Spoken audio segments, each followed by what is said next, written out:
अज़ीज़ तलबा अस्सलाम वालेकुम। ज़रा याद कीजिए, आपने पिछली जमात में पढ़ा है मादे की किस्में कौन सी हैं? ठोस, माय, गैस और प्लाज्मा। मादे के सबसे छोटे ज़र्रे को क्या कहते हैं? मादे के सबसे छोटे ज़र्रे को जौहर कहते हैं।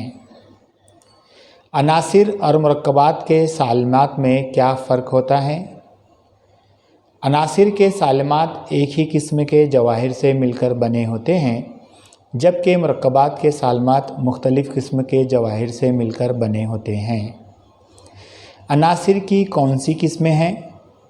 अनासिर की 3 किस्में हैं, धात, अधात और धातनुमा।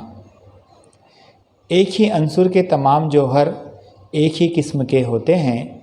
फ़िलहाल अनासिर की तादाद 118 है।